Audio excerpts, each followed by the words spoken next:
Good evening, and what is going on? Great Tuesday as the Bills are now 2-1, completely dominated the Washington Commanders on Sunday, 37-3. There was two teams on the field, but only one showed up on Sunday, and that was your Buffalo Bills. I'm your coach JTM. Got my co-host in the building with me, James Mallory, former NFL running back James Mallory. Mal, what is going on, man? A lot to be thankful for this Tuesday. Absolutely, man. The week started off a lot better after a Bills W, especially a dominant win the way we did. We haven't beat nobody up like that in a while, man. I mean, we won games and finesse people, and they kind of, did great, but we beat them up. Yeah, that one got ugly, and it got ugly fairly fast at that too. Um, just going through some of the numbers here. Josh Allen, 20 of 32, 218 yards. Another game where he played very in control. He had one touchdown, one interception. Obviously, interception was like a punt. We'll give him a little pass on that one. James Cook, you got James Cook, another great game, averaged 6.5 yards a carry, 15 carries for 98 yards, and even numbers for Latavius Murray and Damien Harris as well, both for 5 carries, 15 yards. Just Latavius Murray added a touchdown. And Stefon Diggs led the receiving corps as normal, 8 catch, 111 yards. I think we probably want to talk about that a little bit tonight about the lack thereof yards behind him. Gabe Davis did have a touchdown this week, but once again, one of those things where we've been talking about in the past, one or two plays a game, maybe it's a touchdown, maybe it's not, but one catch for 35 yards equaling one TD. So Yeah. tonight we got a pretty good show lined up for you. We're going to be talking about obviously this game a little bit, the Bills win, but we really want to dive into Sean McDermott. Yeah. We're going to dive into Sean McDermott being the DC right now because there's early dividends being paid off currently with him being at the helm. We want to talk about Leonard Floyd. Leonard Floyd is having a absolute dominant season in Buffalo in the first 3 games here, coming in with 4 sacks. So we want to talk about him and Terrell Bernard. Can't say enough Yeah. about this kid and the performances he's been having this week. What was it? An interception, a fumble recovery, and like another We had 10 tackles. interception, fumble recovery, and a sack. Two sacks. Yeah. 2 sacks. And we want to give a report card on Ed Oliver this week. Last week we did the report card on Terrell Bernard 2 weeks. This week we're going to do a report card on Ed Oliver. We want to see what people think about that money and where we are as far as the money that that he received in the offseason. Is he living up to it? So we'll talk about that a little later. But let's hop right into this game. Obviously, Buffalo Bills 37, Washington Commanders 3. Whole lot of Bills Mafia travel down there. I was actually down at Washington. Didn't go to the game. That's a whole different story. Why I didn't make it why I was not able to make it to the game. All I can tell you is thank you to Eric Moses, Lee Evans, and Eric Williams. My guy Will Dalton and those guys taking me out. And just wasn't able to make it to the game that day. But no, absolutely dominant performance. The Bills held the Commanders to 230 total yards. That's 4 yards per play, 125 yards passing, only 105 yards rushing, 1 and 9 on third downs, got 9 sacks, 4 interceptions, and 1 fumble loss. And the Bills dominate the time of possession with 34 minutes to 39 seconds compared to the Commanders' 25 minutes and 20 to 21 seconds. Absolute all phases of the game, right? Yeah. And that looks good. The win looks good because we did it in so many different ways, right?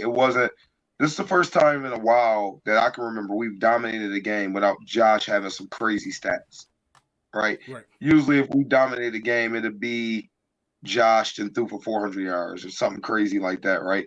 Josh just went off. Josh had a solid game, but we picked him up. Like the defense had a great all-around game. Running game was efficient. Like those are things that we haven't seen in the past. Like we may have a game where the defense just dominates, Josh play well, or the running game really wasn't there. We ran for something like 60 yards, and something like that, right? And that ain't the case, man.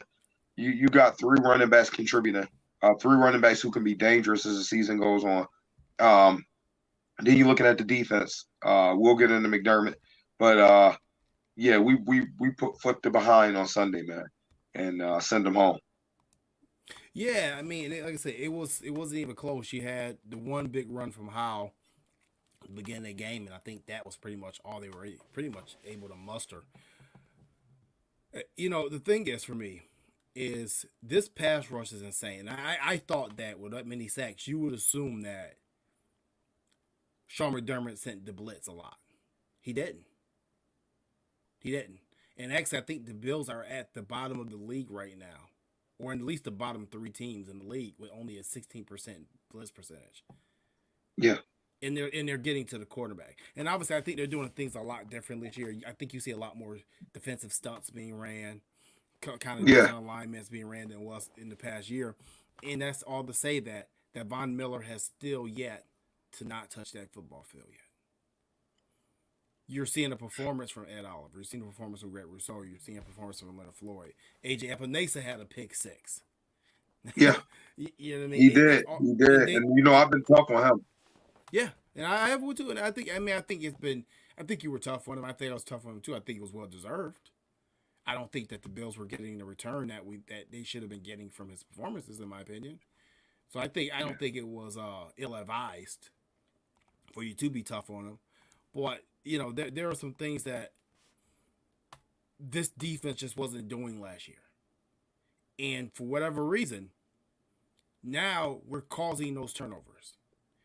I think for the past couple of years under Leslie Frazier was bend but don't break, but now we're causing those turnovers. But we'll get more into that when we talk about the McDermott leading the D. Actually, you know what? Let's just go and hop right into it. Might as well. We already there, right? So the past couple seasons with Leslie Frazier at the helm, it was more or less a bend but don't break defense, right? Absolutely. The closer the team got to the end zone or down the field within the 20, it was very, very difficult to score. Now you've seen in back-to-back weeks, and I get it. They played the Raiders, who are not there yet. They played Washington, who are not there yet. Doesn't matter. You can't pick who's on your schedule. They're just on the schedule. It is what it is.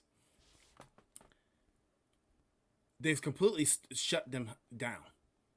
Completely. It's been no lack of aggression. There's been no lack of physicality. And there's been very, very few mental errors. Yeah. Go ahead. When it comes to McDermott, I kind of think I understand what's going on. He's a defensive. When you're a head coach, you oversee everything, right? You're not as hands-on, right? And when people say somebody's a defensive-minded coach or offensive-minded coach, head coach, right?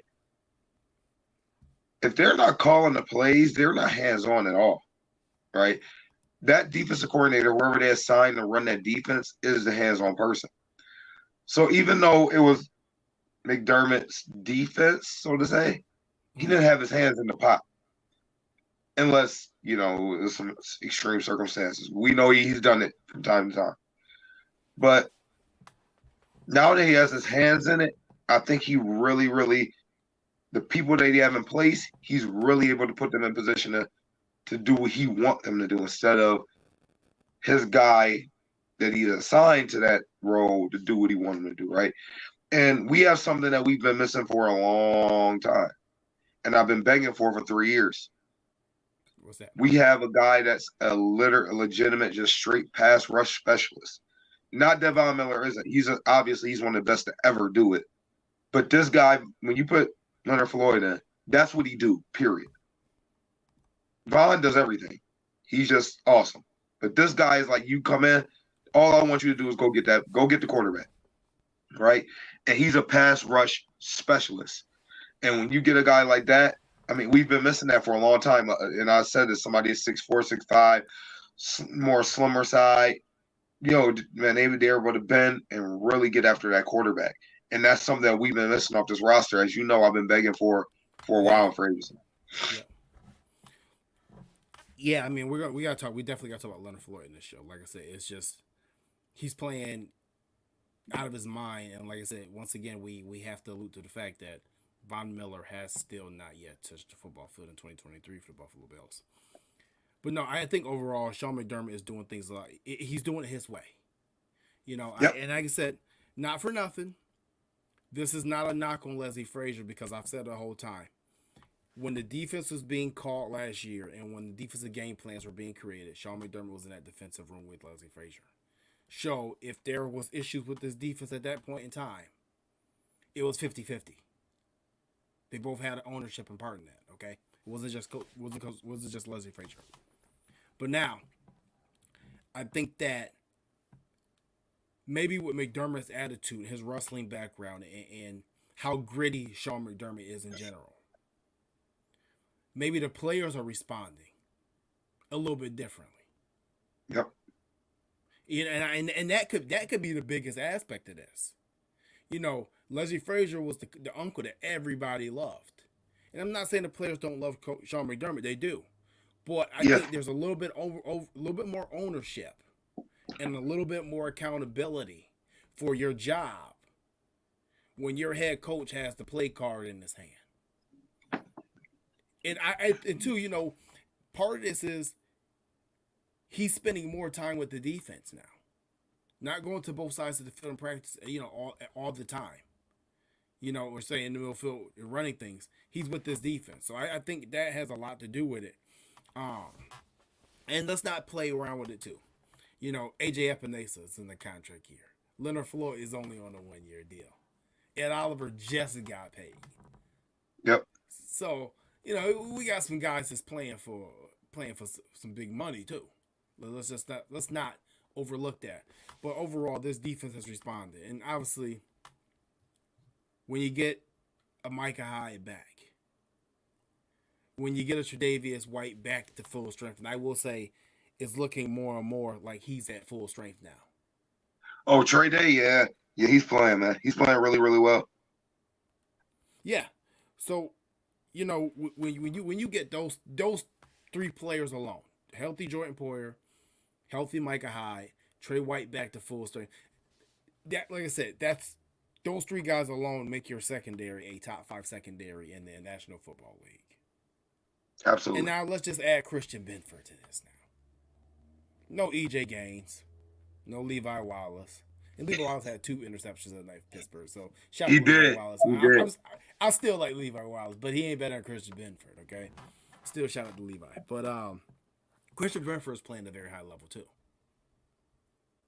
He is. And when you look at Benford and you look at the people that are stepping up, it's not for years we rotated that cornerback 2 role, right? For years and years, it's like they rotated series. Now it's like, yo, no, we rocking with you. You the guy. You go out there and play. And I think we're reaping the benefits of that. It's just him going out there playing, getting into a rhythm and just flowing. I think we're really reaping the benefits of that right now. I think it's huge. Huge because first of all, I've never liked the rotation. I despise the rotation at cornerback. And now, mind you, the Bills were rotating the number 2 cornerback position since Rex Ryan. Remember they did it. Remember they used to do it with Corey Graham and who was the other cornerback they did it with? It was Corey. No, Corey was at safety here. No. There was one year that they lost to the Raiders to go to the playoffs that they were rotating Corey with another cornerback before they moved him to safety. I remember that. I can't remember who it was because it was a game they played Green Bay in Buffalo. They shut Aaron Rodgers down. They had all those sacks. The next game, Corey wasn't starting. And I can't remember who the quarterback was. If you guys remember, please help me out here. I cannot remember who the other cornerback was. Yeah, jump in the comments, y'all. Jump in. But yeah. So it's one of those things that I think that these players are just responding better right now to Sean McDermott than they did Leslie Frazier. Was it Drayton Florence? Maybe it was Drayton Florence. You may have it. Oh, was it Flo? It may have been D-Flow. He may have it. So overall, I just think that what do you think that you think McDermott's doing anything different than he did with Leslie Frazier? What are you seeing from this defense?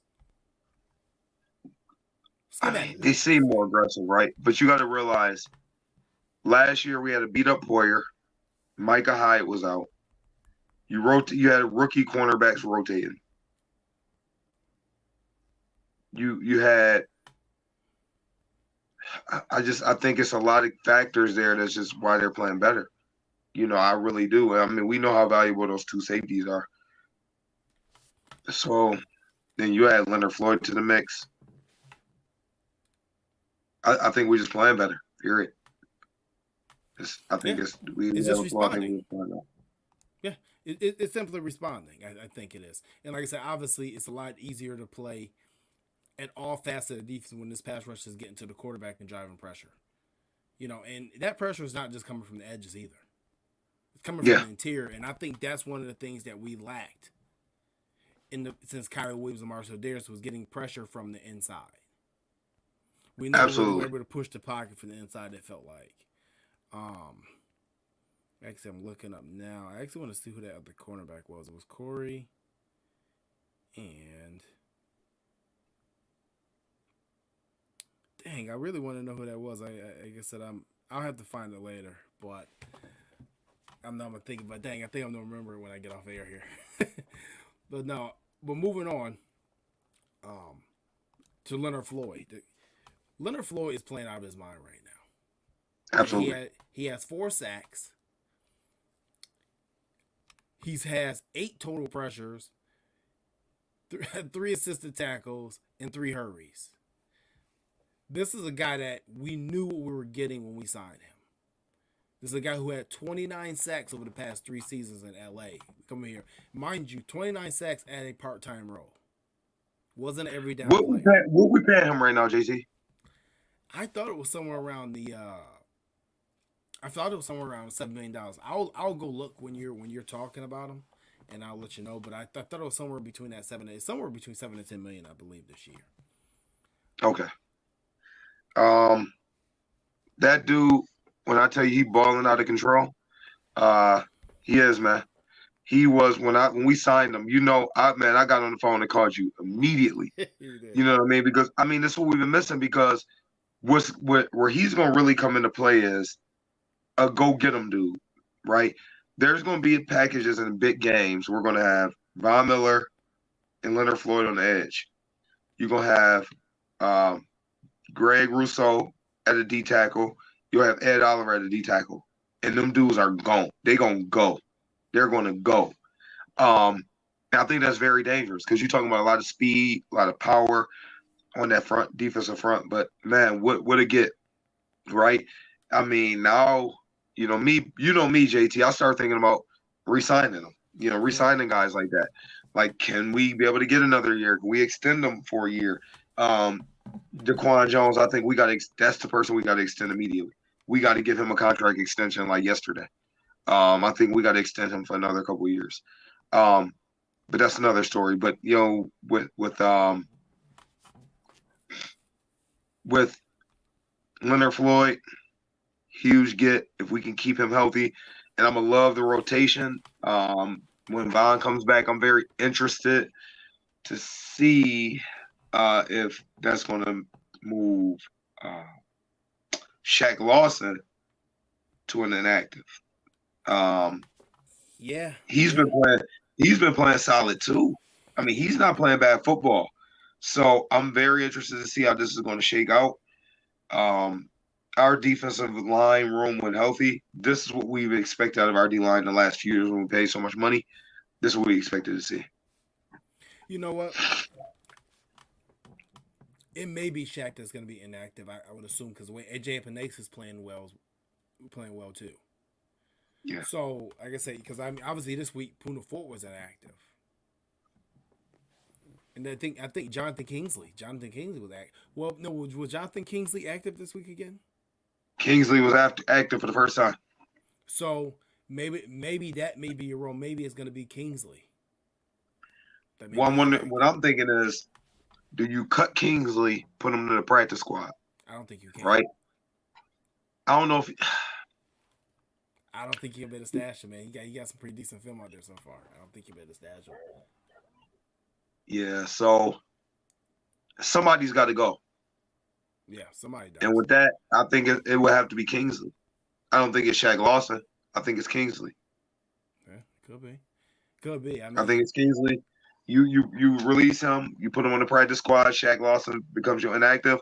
Him or Puna Forge, you kind of rotate those. And obviously, if there's an injury on the D line, somebody got miss a week or so, then obviously Shaq will be active or whatnot. But I think that's probably what's gonna happen. but think about so your defensive tackles. If you left Puna Fort inactive, you're rolling what Ed, Daquan, Jordan Phillips, Tim Settle is that at 4? Yep, that's the 4. Yeah, well, if you roll that way, you can still roll with 5 defensive ends and leave one inactive. So maybe they're getting ready for that move. But you got to release somebody to make room on that 53. Yeah. That's what I'm saying. Yeah, well, It's yeah, not even the defensive line numbers; it's the team numbers. Oh, yeah, you're right. I didn't think about that. I didn't even think about that. You're Yeah, right. you got. That's what I'm thinking about. You got to release somebody to make room on that 53. But remember, the other week you were saying could it possibly be Tyrell Dodson? But if you let go of Dotson, now you thin that linebacker. If Bernard goes down, who comes in? Yeah. Unless you're gonna go stash another. Well, you did. We got AJ Klein on the practice squad, so technically we could do that and just elevate AJ Klein in emergency situations. Yeah, you could. But no, man. I don't want to get too far off right now, but Leonard Floyd is you're right. This is the guy that we've been missing. And not only does him just being an elite pass rusher off the edge and just very hard to block, it allows you to do so many different things with your defensive packages. Yep. It's a guy that you can switch to either side of the field. It's a guy on third down that if you want to speed rush, yeah, you can keep him on the edge and still get the pressure that you would possibly generate from Von Miller or Greg Rousseau. There's not a huge drop off there, but then you can move Rousseau inside. It's a guy that you can run stunts with. This guy is deeming to be extremely valuable to this Bills team. And obviously we have to thank the Von Miller effect for a big drop my mic here. We have to be able to thank Von Miller for even having a chance to be able to even get a Leonard Floyd. Because if it wasn't for his relationship with Leonard, he would not be here in Buffalo. Not at all. At all. No, at all.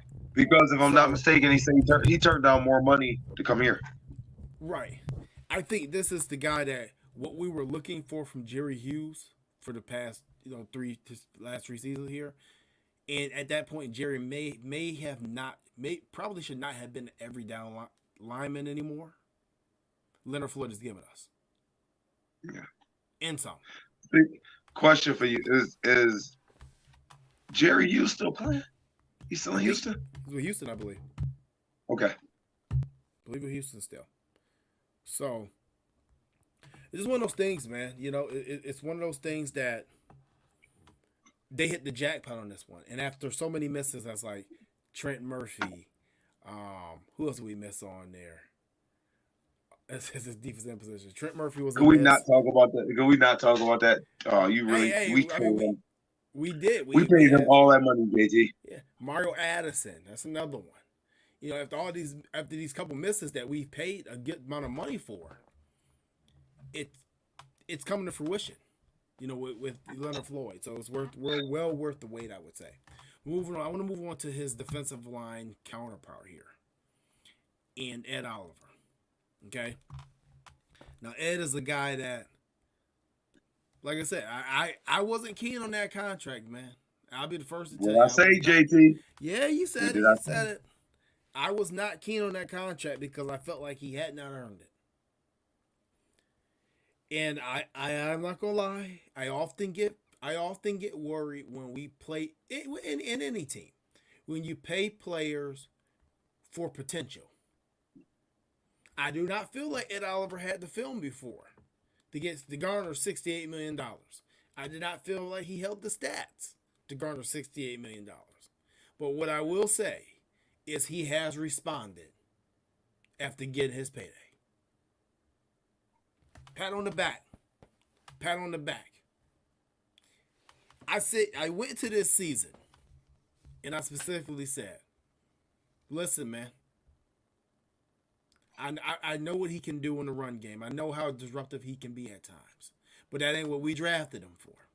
I specifically said we drafted him to get sacks. When you go in the top 10 like that at 280 pounds, we drafted you to get sacks. I said I needed 7. So I said I needed 7 sacks this year. Okay, you got him to give me 7. Well, through 3 games, I got 3 already. I got 5 QB hurries. I got 2 QB hits. I got 6 run stops and 10 total pressures. I'm getting dominant football. I can't complain. I can't complain. I'm just going to smile because I told you so. Not one bit. There was a play, the first play of the Raiders game.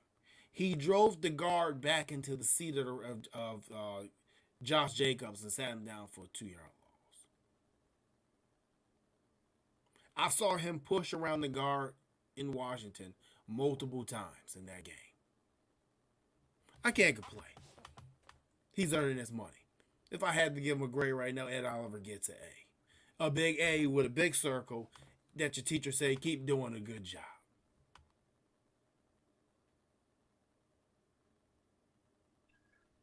JT, I gotta say it one more time. I told you. Yeah. Hit that one on the I'm on my JT-ish tonight. I'm about to talk that talk. Listen, I said it before, man. If you weren't going, and I spoke about this at this time last year, you either had to pick between Tremaine Edmonds or Ed Oliver. You couldn't pay both. You weren't going to pay both. When it happened that Tremaine left, however it went, if we tried to get him or get him to stay, offered him, or whatever the case may be, he ended up going elsewhere.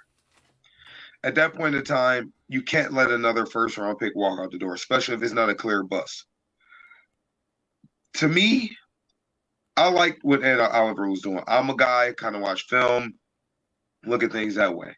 I don't really look at the stats. I look at the impact. I look at what he's doing. I'm looking at the effort. I'm looking at all of that, right? And I'm like, I told you, and we was on, listen, you got receipts. I said, if we don't pay him, he's going to get $90 to $100 million contract. I told you that. Not guaranteed. I'm just saying the value of it. Right. The total value. 90 to 100 million. Yeah. 90 to 100 million. I told you that. If we'd have let him walk, if we'd have let him keep playing, can you imagine what the price? He wouldn't even talk to us right now for the money he signed for. He wouldn't talk about it. So think about the value we got now. It's similar to a Matt Milano thing, right? I wasn't the happiest man in the world when we signed Matt Milano back there. I mean, it wasn't like it was like crazy. I'm like, okay, cool, we get him back. But now, when you look back at that contract, it's like a steal.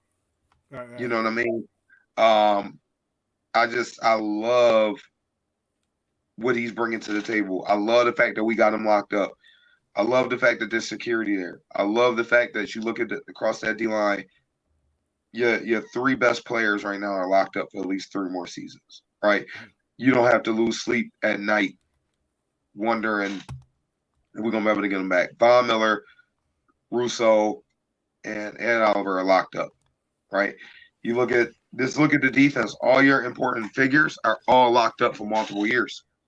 If you really look at that, not to get too far off track, but when we talking Ed Oliver, man, I think we got a steal of a deal with him. I'm excited about what he's doing. I think he's going to get even better, right? He probably going to kick himself beside that contract, but I'll give him an A- right now. Definitely do. Is there anything that you see that he could possibly improve on so early? This early in the season. Ooh.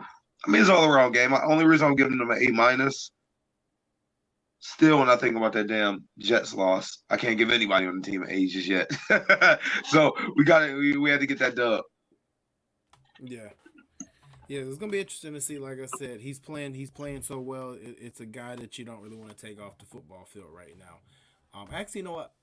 While we're here, I actually want to check his. I want to check his snap count percentage while we're here. Just want to see. And I did look that up to you. It was a $7 million contract. Okay. Um, it was a $7 million 1 year, 7. contract. Yeah. 1 year, seven, like $5 million. Like $5 million. Signing bonus. So he has about $12 million total. And he's in Leonard. That's for Leonard Floyd. That contract was. Just to specify that. Let's see. Yeah, Ed Oliver is playing 65% of the snaps this year. So remember, I don't think he was that high the last couple of years. I think that it went up and down. So he's definitely earning every bit of that. So kudos to him. Like I said, you're right on that one. Glad to have that guy. He's playing well. He's pushing the pocket. He's actually getting to the quarterback and making the plays I was looking for him to make. And he's still being disruptive in the run game. So it seems like maybe it's a guy right now. This is his fifth year. Yep. He's getting it. It's clicking right now.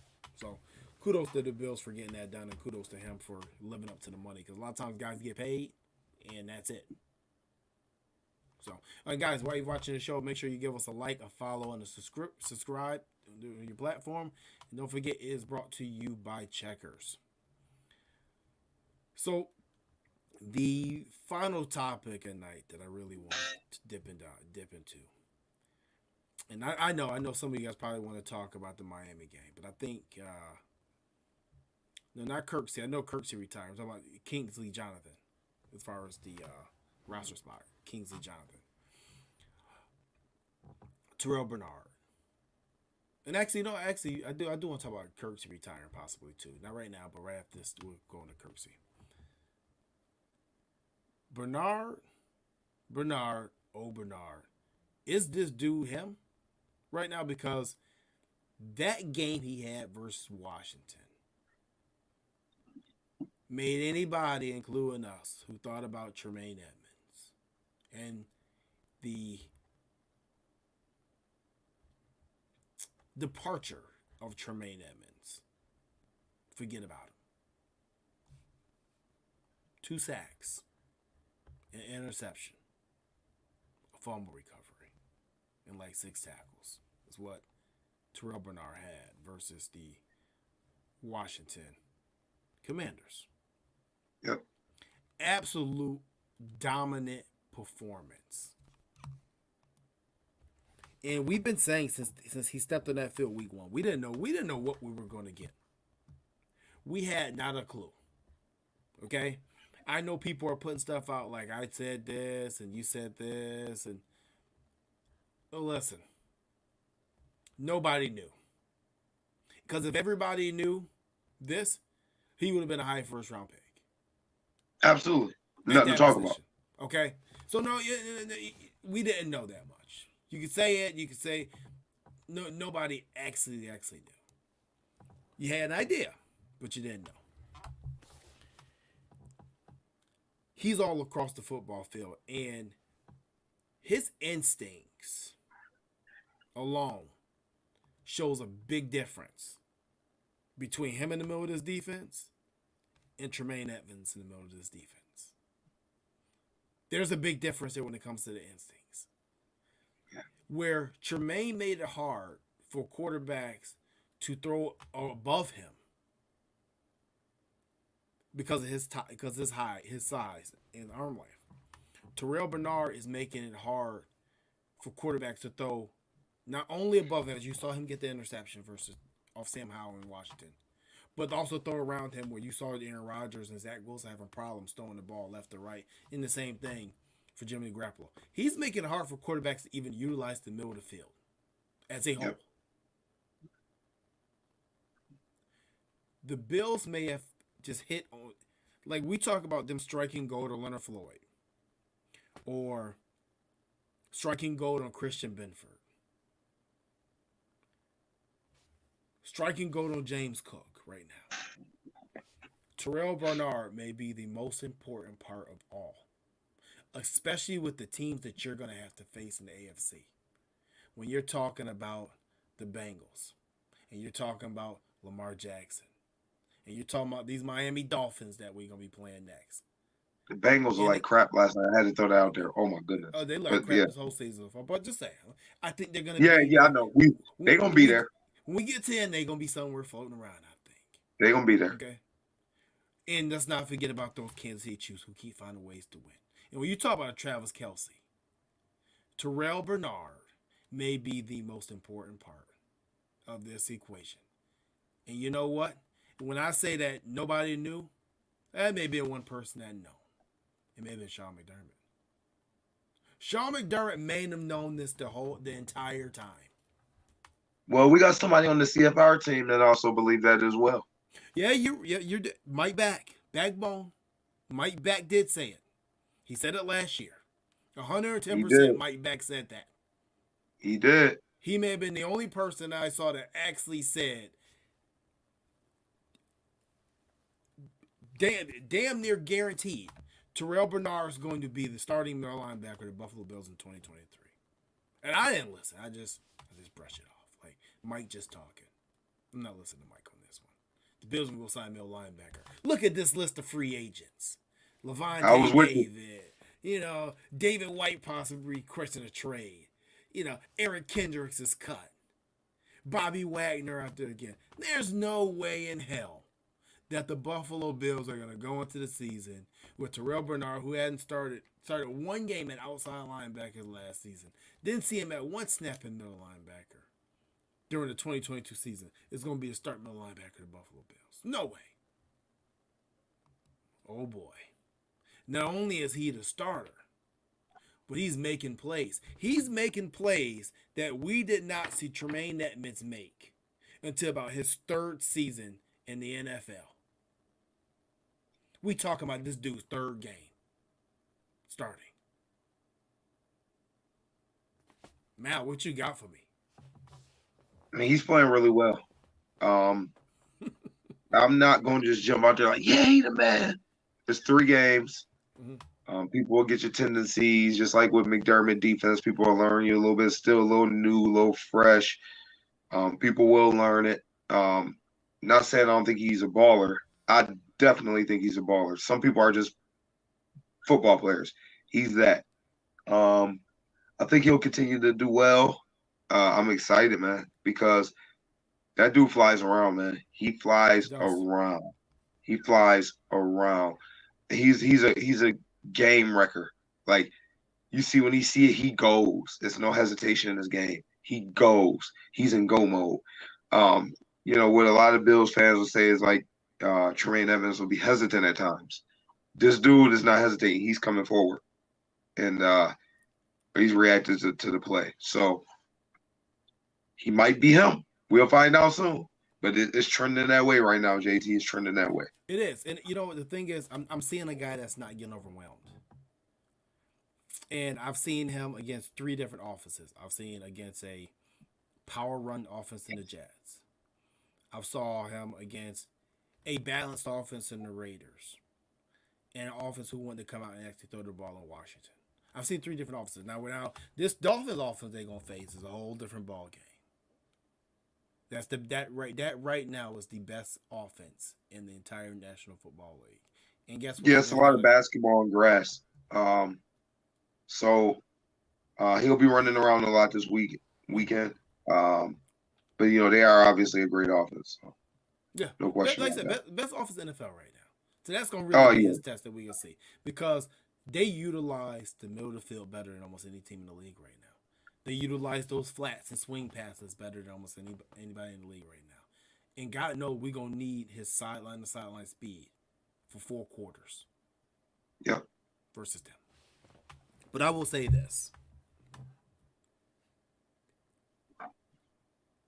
At his age and at his lack of experience, the things that I'm seeing, the instincts, the play recognition, he's always finding himself around the football. You don't see that from a lot of guys starting their third game who are not high draft picks. You don't. You don't see that a lot. So I guess that overall, right? I love the fact that this defense has a mix of youth and your wily vets. We needed to get younger. And we talked about that before. We needed to get younger. Eventually, we had to let the young guys just play. We needed to let the Benfords play, the Bernards play, right? Rousseau play. Like, Right. we need to let them young guys play because we need to get younger. We couldn't just have the older guys. Well, not that they're super old, but you get what I'm saying. Well, Got to have some youth out there as well. you said it for multiple years. The Yeah. defense was a veteran defense, but one of the things that the defense lacked was athleticism. Yep. And we talked about that at length. Um, and not to get too far ahead, I'm gonna tell you what's gonna happen. Elam is gonna be active this week. Yes, Dolphins. Okay. Elam, when he plays this year, is going to play really, really well. And that's going to put a situation where I believe Dane Jackson is going to get traded.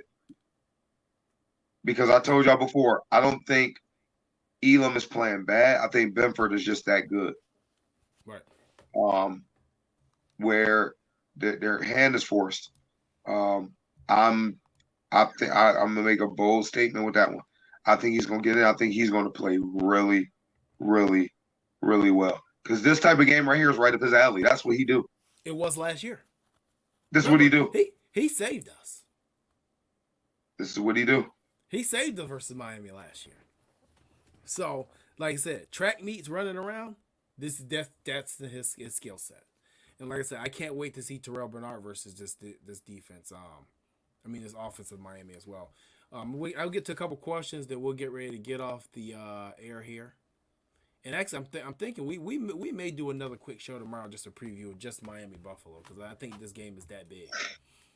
What the people want. That's what they want. So, Dane Wright asks, do you think Bernard will sustain this level of play? He's very instinctive. I personally think he will, barring no injuries. I do too. Barring no injuries. Let's see. Where else we got here? Questions. Mikey Boger says, trade AJ Epinesa. You can't re-sign him. He wants him to get a 3rd-round pick for him. But I think that if he gets a big enough contract, we get a compository pick anyway for him. Right? Yep, we get a compository pick for him. So I don't think he's going to get that big of a deal. He's one of those guys where somebody may pay him, but I would prefer signing Leonard Floyd over him. If you're going to pay him, pay Leonard Floyd another 1-year deal and then draft somebody. My opinion.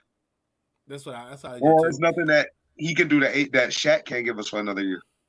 To be honest with you, I think on the market, I think I said this before, I think Epinesa is the type of guy that will get a 3-year, $30 million deal from somebody with like maybe $16 million of it guaranteed. He'll be a starter, but I don't. They could take him for that. Yeah. I think he'll get that. And that's also for a team, if it ain't working out, they can get out of that deal. Yep. It's one of those in-betweens. Let's see. Dame Wright also says, I think the defense is more aggressive and the Bills are healthy. Ray Cruz says less rotation, allowing players to settle in and adjust to play well. I'm talking about McDermott. Let's see if I got anything else up here. Doug Ogg says scary things once the line really gels. Yeah. And I want to talk about that James Cook again a little bit more before we get off this air. Where do you think he's going to top out as far as yards this season rushing? I predicted 1,200 before the season. You did. I think I was under. I think I was maybe 1,000, right? Maybe 1,000. Yeah, around there. I think he's going to be about 1,200 because he's going to have a 200-yard game this year. Because it's going to be a game where he's going to break a 70 or 80-yarder. He's going to have a 200-yard game this year. He's already at, I want to say, 257 right now. He's second in the NFL right now at 267 yards. Right? He's going to have a game where he has close to 200 where he's going to pop a really, really long run. I think he's going to end up around 1,200. Yeah.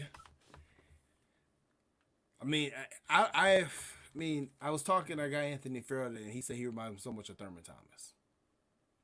Does he give you Thurman Thomas vibe? I don't get Thurman from him. I get a lot of Chris Johnson. They're built the same, similar build. Chris and I don't. I don't think they. I don't know if their games is similar, but I think he's a lot smoother receiver than Chris Johnson. Maybe a Jamal Charles. that's a good one.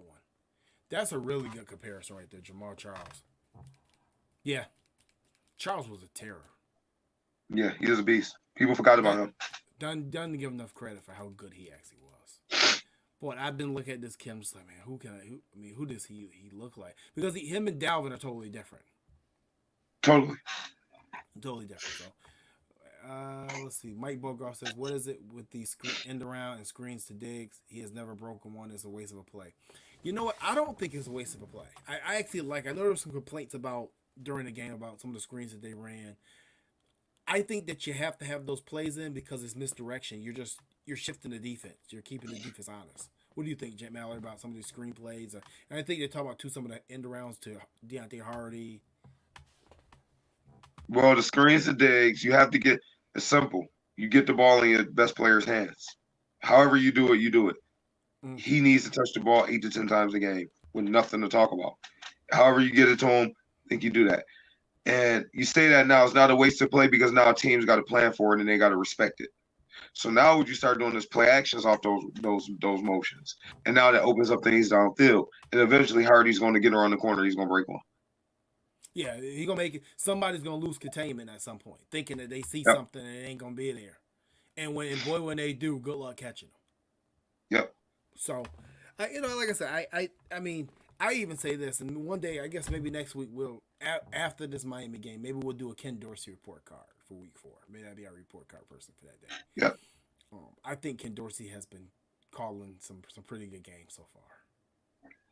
We're lucky to have him. Yeah, I think he's been calling some pretty good games. I think he's been a rhythm. Big fan of Ken Dorsey. So right now, but James, before we get off here, is there anything else that you would like to talk about or bring up? Nope. I think we kind of covered it all. We'll be back, y'all, this week to be able to talk some more talk. Get ready for this Miami game. Once again, I believe my bold prediction. Elam will be active. Elam will have a great game, and then it's gonna be like, oh crap, he's been inactive. That's my opinion. All right, one more question. Ray Cruz says defensive keeper versus Miami man zone assigned to specific player. I mean, we're his own team. You can't go in there and just say all of a sudden we're a man team. That's not what we do. We do that. We setting ourselves up for failure. Do what you do. Obviously playing around, getting pressure on Tua, getting our hands up. One thing that could cause pressure for Tua, we have really, really tall D line.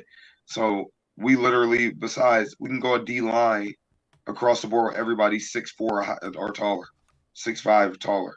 Um, if you take Ed Oliver out, you go Daquan Jones, you go Jordan Phillips, you go Leonard Floyd, you go Rousseau. Everybody, that's a lot of height, and you can get your hands up. You can get into the passing lane of a shorter quarterback who loves to get the ball out pretty quick. That could be a problem. Yeah, they've always done pretty good too with batting balls down Yep. when it's come down to two as well. So, but yeah, other than that, James, I got much. I ain't got much. Like I said, I was in DC this week. I had a great time. Um, Actually spent the weekend. Me and Aaron Williams was out there. Got a lot of great content. Can't wait to do it again. Kind of try to figure out what city we're gonna go to next. We do want to go to another city and do more content. I'll just say this: if you guys have never been around Aaron Williams, the former Bill safety, he is a pleasure to be around. He's such a fun dude. I texted him today and told him, like, listen, man, he has a God given gift to connect with fellow human beings, and I hope he Yep. never loses that. Just interact with so many of the fans at the Buffalo event. And I actually had a great time this weekend. I had to be able to spend time with Bills legends Eric Modes, Lee Evans, Eric Wood. It's pretty damn cool to me, right? That I just get on here. I have a camera, I have a microphone, but I'm able to really connect with some of the guys that I grew up watching and loving. You know what I mean? I never went to school to get a degree for broadcasting or media, things as such. So for me, it is an honor to be able to hang with these guys and call some of these guys my friends, and a guy like Aaron Yep. Williams like family. You know. Yep. So I wanted to say I had a great time in D.C. Definitely want to get back. So many Bills Mafia made the travel, which made it even more special to see everybody there. Coming from so many different parts, California, Texas, Florida, just all over the place, getting to one location. So I think that's pretty damn cool that we can do that as a fan base, and no other fan base does like Bills Mafia. But I just say this, yeah, big game coming up this week. We're gonna be, I don't know if we'll do it live or we're gonna record it. One way or another, you guys will get the information. We are gonna do a preview show, and I think we'll probably start doing a preview show. And I think Mallory has also suggested that we try to do a quick game recap following games. So we'll see if we can fit it into the schedule. The schedule's pretty tight for both of us, but we'll see if we can again bring you guys more content. But as always, thank you guys for tuning in. It's not the personal, just Buffalo. I am your host, JTM. I got my co-host in the building with me, former NFL running back and soon-to-be Hall of Fame inductee, James Mallory. So that date's coming up pretty soon. So other than that, go Bills. Catch you later. Peace.